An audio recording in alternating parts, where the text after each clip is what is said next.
ओम ब्रह्म सत्यम सर्वदा। आज कबीर वाणी द्वारा बात होगी आत्म अनुभव की, उस आत्मा के सुख की कि कैसा अनुभव बता रहे हैं इस वाणी में वो संत कबीरदास जी। क्या कैसा आनंद है, किस प्रकार का आनंद होता है, तो आइए श्रवण करते हैं आत्म अनुभव पर वाणी।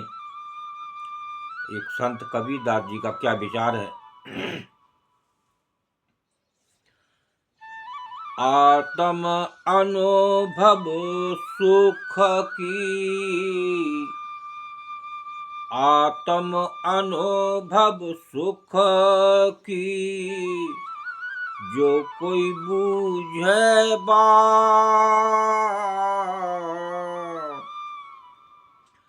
कह जो कोई जानई, कह जो कोई जानई, कह अपनो ही गात कबीरा, कह अपनो ही गात।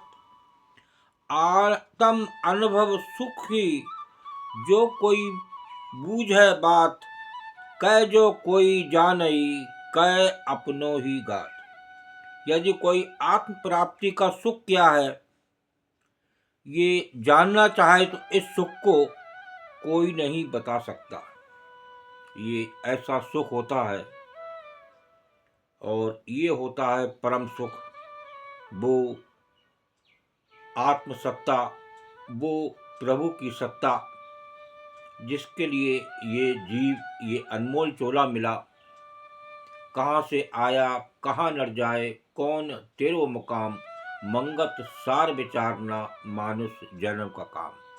ये है आत्म अनुभव को जानना। इस यही एक चोला ऐसा है जो 84 लाख योनियों में इसको दुर्लभ बताया गया है। ये दुर्लभ इसीलिए है कि यही एक चोला ऐसा है उस आत्म अनुभव के सुख को जान सकता है। किस प्रकार का सुख होता है, जिस प्रकार उस आत्म अनुभव का सुख जाना जो सत्पुरुष आते हैं, जैसे महात्मा मंगत राम जी ने उन्होंने इस सुख को पाया और उसका प्रयास किया तो उन्हें वो सुख मिला। तो आत्म अनुभव सुख की, जो कोई बूझे बात, कह जो कोई जानई, कह अपनो ही गात। तो यदि कोई आत्म प्राप्ति का सुख क्या है ये जानना चाहे तो उस सुख को कोई नहीं बता सकता। उसे तो वो ही बता सकता है जिसने उसका अनुभव लिया हो। ये सुख को उसी को पता होता है जिसने उस परमात्मा का सिमरन किया हो। वो सिमरन ही एक जाप ही एक ऐसा रास्ता है जो उस परम सुख तक, उस आत्म अनुभव तक वो पहुंच सकता है। लेकिन उसके लिए प्रयास करना पड़ेगा, मेहनत करना पड़ेगी। जिस प्रकार से वर्षों महात्मा मंगत राम जी ने उसको पाया, उसका आनंद लिया। आइए दूसरी एक कबीर वाणी को और आत्म अनुभव पर क्या बयान कर रही है। आत्म अनुभव जब भयो, आत्म अनुभव जब भयो, तब नहीं हर्षो विषाद।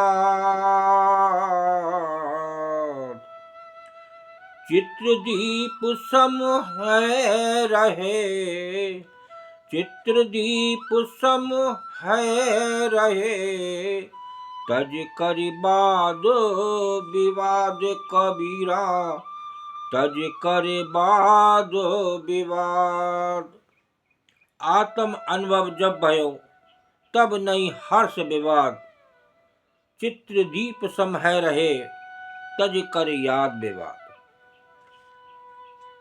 जब आत्मज्ञान हो जाता है तब मन हर्ष विवाद वाद विवाद को छोड़कर ऐसे स्थिर हो जाता है जैसे चित्रपट पर दीपक का चित्र। एक बार उस आत्म अनुभव को पा लिया तो बता रहे हैं कि वो हर्ष विवाद वाद विवाद छोड़कर वो मन एक स्थिर हो जाता है जैसे चित्रपट पर दीपक का चित्र। उस प्रकार मन स्थिर हो जाता है, सारे संकट सारी दुविधाएं सारे मन के रोग दूर हो जाते हैं। वो दूर होंगे जब आत्म अनुभव होगा, तभी वो सारे कष्ट दूर हो जाते हैं और वो उसी आत्म अनुभव में लीन हो जाता है।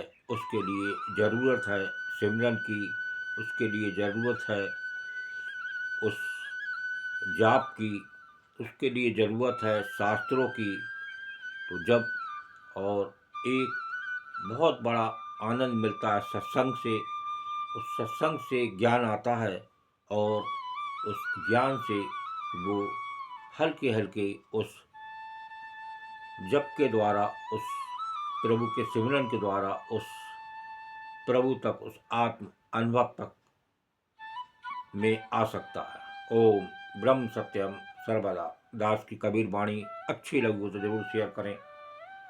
और ये एक सबसे बड़ा आत्म अनुभव इस संसार में जिसकी आनंद की महिमा नहीं गाई जा सकती। ओम ब्रह्म सत्यम सर्वदा।